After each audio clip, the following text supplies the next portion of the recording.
বন্ধুরা, মাধ্যমিক 2023 সালে ইংলিশ রাইটিং স্কিল সাজেশন অর্থাৎ কি কি আসবে এই বছর তা আমি তোমাদের একে একে দেখিয়ে দেবো। প্রথমে হলো প্যারাগ্রাফ রাইটিং। যে প্যারাগ্রাফ রাইটিংয়ে প্রথমেই আছে necessity of physical exercise at early morning. প্রাত্যহিক সকালে উঠে এবং খুব সকালে উঠে এক্সারসাইজ করার প্রয়োজনীয়তা। 2 নম্বর হলো হ্যাবিট অফ রিডিং বুকস, বই পড়ার অভ্যাস। 3 নম্বর হলো film you have recently watch, recently তুমি কোনো মুভি দেখেছো সেটা সম্পর্কে লিখতে হতে পারে। 4 নম্বর হলো advantage of morning walk, morning walk করার সুবিধা। 5 নম্বর হলো ফেভারিট সিজন অর্থাৎ ঋতু। এই কয়টি প্যারাগ্রাফ করতে তোমাদের অবশ্যই বলছি 2023 সালে যারা মাধ্যমিক পরীক্ষা দেবে। এরপর আসে বায়োগ্রাফি রাইটিং। বায়োগ্রাফি রাইটিং করার অবশ্যই আমি তোমাদের আবেদন করছি, কারণ এখানে পয়েন্ট দেওয়া থাকে, দেখে দেখেই প্রায় লিখতে হয় প্রোনাউন্স অ্যাড করে। 1 নম্বরে মৌলানা আবুল কালাম আজাদ। 2 নম্বরে হলো সত্যজিৎ রায়। 3 নম্বরে হলো সৌমিত্র চ্যাটার্জি। 4 নম্বরে হলো এম.এস. ধোনি। সেক্ষেত্রে মৌলানা আবুল কালাম আজাদ, সৌমিত্র চ্যাটার্জি এবং এম.এস. ধোনি এই তিনটিকে বা বেশি করে করবার কিন্তু অবশ্যই তোমরা চেষ্টা করো। এই বায়োগ্রাফি রাইটিং অবশ্যই কমন পাবে।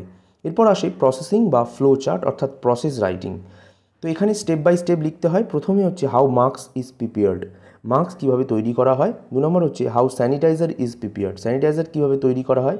3 নম্বর প্রিপারেশন, বানান একটু ভুল রয়েছে, তোমরা একটু ম্যানেজ করে নিও। প্রিপারেশন পেপার শিট কীভাবে তৈরি করা হয়। 4 নম্বর হচ্ছে how orange juice prepared, orange juice কীভাবে তৈরি করা হয়। 5 নম্বর how school magazine published, school magazine publish কীভাবে করা হয়। 6 নম্বর হলো হাউ বিল্ডিং ইজ মেড, অর্থাৎ বিল্ডিং কীভাবে তৈরি করা হয়।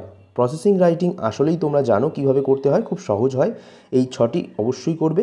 এরপর রিপোর্ট রাইটিং আসে, যেটি কিন্তু খুব গুরুত্বপূর্ণ এবং ক্লাস 10 মাধ্যমিক পরীক্ষায় দেওয়া হয়।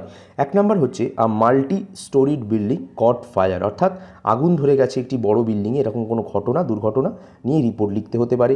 2 নম্বর নিড টু রিওপেন স্কুল, এবং করোনার কারণে যে স্কুল বন্ধ হয়ে যাচ্ছে সেটা নিয়েও লিখতে হতে পারে এবং তারপর সেটা নতুন করে খোলা। নির্মল বিদ্যালয় আসতে পারে। Student raise relief fund, unfortunate train accident অর্থাৎ ট্রেন অ্যাক্সিডেন্ট নিয়ে আসতে পারে।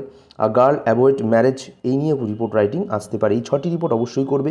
এর পাশাপাশি আরও কয়েকটি রিপোর্ট তোমাদেরকে বলে দিই। 7 নম্বর হচ্ছে অক্সিজেন ক্রাইসিস ডিউরিং কোভিড, অর্থাৎ কোভিডের সময় যে অক্সিজেন ক্রাইসিস হয়েছিল সেই নিয়ে তোমাদের রিপোর্ট লিখতে হতে পারে, প্র্যাকটিস অবশ্যই করবে। 8 নম্বর হচ্ছে বোট ক্যাপাসাইজড, মানে কোনো নৌকা বা জাহাজ সেটা ডুবে গিয়েছে বা কোনো দুর্ঘটনা ঘটেছে, এই ধরনের আসতে পারে।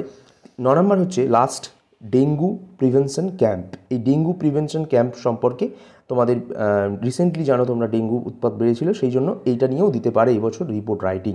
তো এই 9টি রিপোর্ট অবশ্যই তোমরা প্র্যাকটিস করে যাও, এর মধ্যে অবশ্যই একটি কমন পেয়ে যাবে। খুব ছোট ছোট হয় রিপোর্ট রাইটিং, তোমরা গ্রামার বই কিংবা ইন্টারনেটের সাহায্য নিয়ে তোমরা অবশ্যই প্র্যাকটিস করে যাও। নেক্সট হচ্ছে এডিটোরিয়াল লেটার বা লেটার টু এডিটার। এই এডিটোরিয়াল লেটার কী কী আসতে পারে।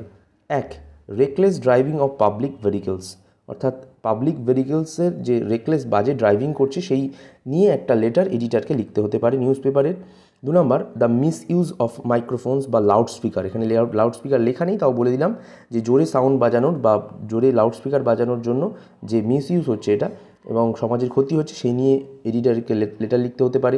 Concern for wearing mask in public places, selfie causing accidents, তারপরে price rise of petrol and diesel, petrol ডিজেলের যে দাম বাড়ছে, সেলফির জন্য যে অ্যাক্সিডেন্ট হচ্ছে এবং মাস্ক পরা পাবলিক প্লেসে, এই 5টি এডিটোরিয়াল লেটার অবশ্যই করবে। এরপর ফর্মাল লেটার বা অফিসিয়াল লেটার থাকে।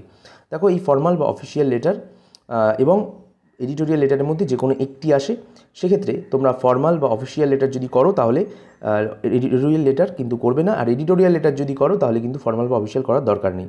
সেক্ষেত্রে ফর্মাল বা অফিসিয়াল লেটারের ক্ষেত্রে লিভ অফ অ্যাবসেন্স স্কুল বা কলেজের ক্ষেত্রে, requesting for special class after test examination. 3 নম্বর হচ্ছে irregularities of garbage in your locality. তো এই 3টি অফিসিয়াল বা ফর্মাল লেটার যদি করো খুব কমন আসার চান্স রয়েছে।